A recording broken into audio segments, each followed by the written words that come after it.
Good morning, everybody. Just woke up and all. Haku here with my live reaction to Tower of God, Chapter 331, or Season 2, Episode 251. Okay. Last week I thought it was pretty good, but there wasn't actually much fan reaction, so it was kind of just like, eh. And, I don't know, it left me toward this week. I want to read, and it's like, it's Tower of God, it's gonna be good, but I don't know, I'm just to the state where I'm like, last chapter didn't really hype up this week that much. We even know that we're getting into Uruk versus Hell Joe, but we've known that for so long that it was kind of heading that way that, I don't know.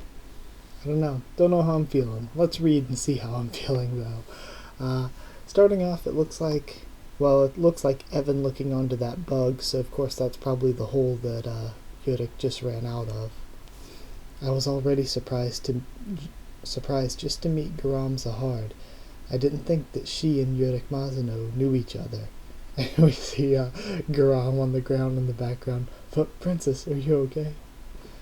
Hey, long time no see, Heljo. You've sure changed a lot since I last saw you. Yurik, says Bomb. Yurik, how? Yuri is shocked. Yurik Mazano, what are you doing here? Well, it's been a while. Actually, I also couldn't come here for a while since this place became off limits. Plus, I heard some bad news about you. They say that you're playing king with the power of the red Thrissa that I gave you. But when you got the red Thrissa from me, I'm sure that you said you would use that power for the benefit of everyone. Why did you change like that, Heljo? Did you come here after all this time just to boss me around? I'm sick of this goddamn place. Right now, my only goal is to get out of here.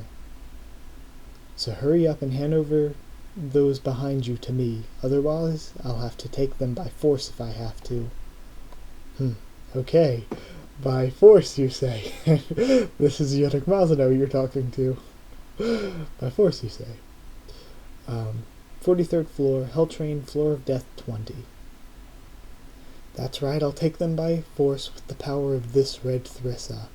And he begins to charge up Shinsu again. That you gave to me. It's a pretty good panel. Baby, we're going to run. Get ready. And then Bomb says, what? You're the only one who can use Shinsu here. Hurry. Okay, so apparently Yurik can't use Shinsu. Again, I don't get why since he's an irregular, but whatever. Why would you come here even if you can't, why'd you come here if you can't even use Shinsu, you idiot? And then Yuri hits him in the back of the head. I mean, he's strong enough to kind of put up a fight without Shinsu, you know? But, I don't know, it's weird. It's like Bomb's an irregular, that gives him the ability to use Shinsu. The Thorn can also congeal Shinsu itself. But it seems like just being an irregular should be enough for Mazano. Either way, though. Just wait. For now, I'll hear what he has to say. I don't even need Shinsu anyway. Don't be ridiculous. Damn it, I was wondering what was coming to help us, but I guess it was this useless idiot. You sound pathetic. You can't even reach me anyway, Heljo says, tossing a blast at them. Bomb, something's coming. We have to turn to the right, says Hackney. Okay, so they turn to the right and dodge it. Again, I actually like that panel a lot. It's simplistic, but I like the art of it. Go in a zigzag. Be honest and tell me. Why did you come here, and how do you know that punk? Left, down. Hold on a sec. I have to talk to him. Heljo, what the heck happened to you? And Yurik's still trying to talk. Didn't you tell me that there was something you wanted to do with that power? This isn't what you wanted. And then Bomb's thinking, I feel like I've got another burden to carry now. Shut up, you know nothing. And he's just still tossing blasts. I already tried my best. The people here are all just idiots who fear change. I tried to use the whole to share power with everyone, and I said we should combine our power to escape to the outside, but the people here doubted my words and feared my power. And then we see Sanchez in the background. Heljo. So ultimately, right until the very end, they threw away a chance to change themselves. If only that ladle hadn't gotten broken. The ladle. The soul-stirring ladle. We could have all escaped from this place if we just had that ladle. In exchange for sharing the power of the whole equally with everyone, I said that we should use the ladle to get out of here. But as soon as I suggested it, suggested using it, Disa criticized me. He said that we have to stay here because of some destiny. When I kept insisting on the same idea, he ended up trying to trap me in prison and keep me from escaping forever. So this could actually be one of those things where Heljo's a bad guy, but it turns out that the Disa Lija trio were actually even more bad guys, or something, because they had this whole religious reason. And of course Bomb is kind of the prophecy behind it, but they had this whole religious reason for holding people down and stuff. Either way. But when his minions came to get me, they were overwhelmed by my power. Some of his servants betrayed him and came to work for me. I asserted that Disa should retire and hand over the position of the leader of South City to me. Feeling desperate, he then branded me a traitor, and made the absurd claim that the youngest member of the Grand family should inherit the ladle instead of me. Even though he was just a kid who had stopped growing because of a spell placed on him when he was young, they convinced me to decide who would be the next leader through a peaceful vote. Of course I was confident that I would win, since I had promised equal power and freedom to everyone, but do you know what the result was? That little brat won, for the simple reason that he's from the Grand family. Unable to bear it any longer, I staged a coup, and succeeded in driving Disa out of this city. But Disa refused to hand over the ladle till the very end and smashed it right in front of me. You think Disa is a benevolent leader and I'm a tyrant? Don't be ridiculous. They may have used destiny or whatever as an excuse, but these assholes simply preferred living here. You did something stupid again, didn't you? Hurry up and tell me. And it's Yuri shaking him. Yuri, put this down first. Without even trying to go to the outside world, they were happier with this hellish world that suited their own tastes.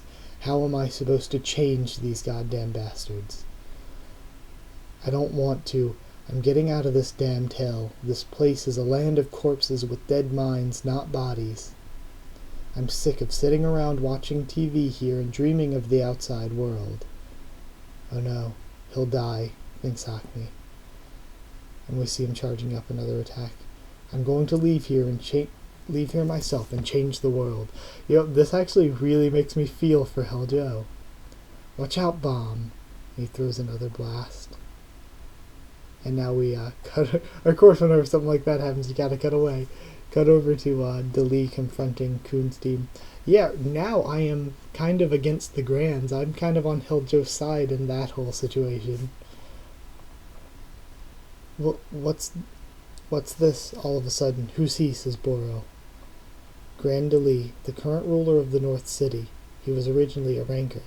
It looks like we've got a tough opponent, looks like we've met a tough opponent, says Rion. How dare you try to steal our treasure, the soul-stirring ladle? You can never be forgiven for this. I'm going to punish you. And he slings a blast that we see Irudo and Boro diving out of the way of. Damn it. How are we supposed to beat a ranker? Let's talk this out. And we see Rachel just watching through the lighthouse. What on earth is going on here? I'm not totally sure, but I think all of those guys came here in search of the ladle.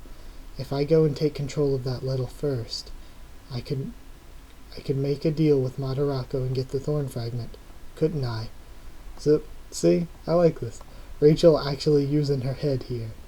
The soul-stirring ladle is your treasure? What a load of nonsense. Didn't that originally belong to all the inhabitants of this place? Says Rion.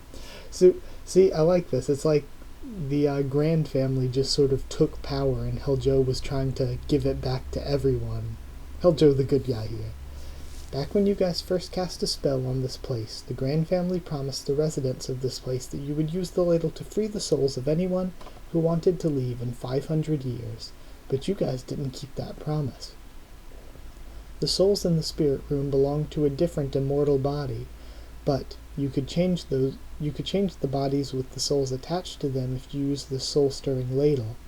Disa and Deja originally promised to share the spirit room and the ladle, as well as not to abuse their power. But over time, as more and more people wanted to escape from this place, Disa and Deja changed their minds. They rounded up everyone who opposed them or tried to escape from here, and they used the ladle to transfer their souls into little dolls or gigantic parasites. They called them leech guardians, and they made them defend the Floor of Death in their own castle, as well as forcing them to capture anyone trying to leave this place. Okay, so now we know what the Leech Guardians are. And you guys tried harder and harder to hide or conceal the existence of the ladle. Ultimately, the ladle, which had been the only hope of freeing people from this place, became a sword for maintaining the power of Dasa and Deja. There's a reason why Dasa and Deja were able to maintain control of this place without any major problems for such a long time. You never deserved that ladle anyway. We need it, so we're going to take it with us, says Rion. Don't be ridiculous. That was the best choice for everyone. Since we were saved by Enryu, we have been guarding this place in order to deliver the thorn to our savior. But what if the Zahard family on the outside had found out about our existence? They would have learned of the existence of the thorn and tried to steal it from us at all costs. Staying here and waiting for the savior, that was our destiny. What's so bad about punishing those who rejected our destiny and tried to leave this place? So Rachel is going to break destiny, steal this thing, and have it go on her own. Defying destiny is a foolish thing to do. The ladle must remain on our hands so that we can punish those people. And today, we finally met our savior. Even if there were some slight problems, that means we made the right choice. Grandalee. Sniper eyes activated. And then he looks like he's firing a shot. I don't know how you know the secret of the ladle, but you're all going to die here, you thieves. I'm sorry, but I can't allow that. And Nakor activated. Okay. Oh, it actually worked on a ranker. Okay. Huh, he reflected my attack. And Dorsey, get the bong bong. And they're just like, let's teleport out of here. They teleport past him. Let's go. The sniper eyes looks like the way it's drawn looks really cool though. That lighthouse. There's something in it. Invisible observer, little B. Marian, what are you going to do now? Obviously we should enter the castle to get the ladle from Dasa and escape. Then we'll find Viol and get out of this place. You're really not interested in anything but bomb. Based on what that guy said, the ladle that Dasa has is practically the only way to get out of this place. So, if we just make good use of it, couldn't we get Heljo to join our side, thinks Kun. Kun, says, somebody through the lighthouse. Sachi, everything's okay here. We've got the device that opens the door to the place where Dasa is trapped. Alright. Cool to see Sachi and, what was her name? Sachi and I again, finally. Nice timing. Hurry up, would you? We might die if you take too long. What? It's a long story, just hurry. Hurry up and... Yep. What the... The door is open, hurry. Okay, so they're all running through before Dali escapes. And then, Kun sees the thing wish past him towards a lighthouse and crash through it. The lighthouse!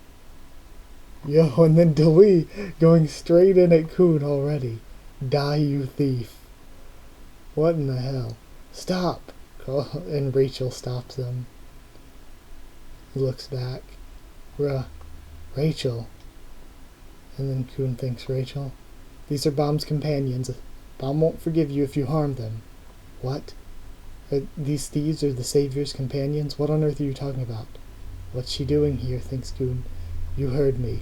Those guys are Bomb's companions, so let them go. And Kun smartly jumping back out of the way. But they're trying to steal from us. The soul-stirring ladle is our treasure. Sorry, but I'm going to have to tell you to give up on the ladle. Honestly, I don't think you guys have the right to keep that ladle. Wouldn't it be better for everyone to give Heljo the ladle and tell him to leave this place? It's starting to get on my nerves. That goddamn fatalism of yours, I mean. Getting on your nerves. You think everyone has to live according to a fixed destiny. Don't be silly. No one on the outside lives like that. Destiny only has value when you create it yourself. I know very well. It's foolish to devote your own life to destiny like that. Enough of all this nonsense about destiny. The savior that you guys were looking for has appeared here anyway, right? It would be better to use the ladle, let Heljo leave, then I'll be able to find out the thorn fragment location. Isn't that what you guys wanted most? And then Delise just stopped. Then I guess there's no choice. You will have to die too. So, see, when push comes to shove, the Grand Family chooses themselves over their destiny and savior. It's all about their own power. So I like this. I like how they're sort of turning to Heljo's side. This was a good swerve, a good twist. It wasn't really predictable. I mean, I didn't see it coming. And it's good writing, really. Are they dead, thinks Heljo? No, it would take more than that. You okay, Bomb? I almost died. And it looks like Mata made the bug rush in to save them. You saved me. I was able to get out of there because you let me know in advance, Haku. If no, we're seeing how they escaped. If Yurik hadn't dug a cave to provide us with a retreat at that just dug a cave. With a retreat at that moment, I probably would have died. Hey, baby, you can still fly around, right? What are you planning on doing? You can't even use Shinsu, says Yuri. The two of us are going to see Heljo. I have to hit him back at least once. What? Are you insane? Why are you taking Bomb with you? It's fine. It'll be over in no time. That idiot may be frustrated because that ladle broke, but one hit will be enough to knock some sense into him, and he takes off the anklet. Okay, this was a great chapter. That Rachel speech was amazing. That Rachel speech was so good. We learned that the Grand Family are actually kind of the bad guys. They're actually kind of the evil party here. We have, I love the Yurik and Heljo relationship where Yurik is not trying to hurt him. He's still just trying to knock some sense into him and bring him back to being a good guy. I like that we got Heljo's side of the story, his explanation showing that I just tried to change them. I tried to make everything equal for everyone so that we could all escape if we wanted to and everybody could have the same power. And then, nope, they just kind of screwed him. So, yeah, I really like this, and I like how we saw with the Rachel thing that the Grand Family's going to choose themselves over their savior. That they've said that they were waiting for in order to keep power. So yeah, this was a damn good chapter. But either way, we'll review it tomorrow. Either way, like if you did like the video, and comment down there to tell me what you thought of this week's chapter, what you thought of my initial thoughts, my reaction to it. Subscribe for more Tower of God and much, much more on the channel. Follow on Twitter if you want to try to keep you updated there and stuff of the channel. That is it. So thank you once again for watching, and I'll see you all next time.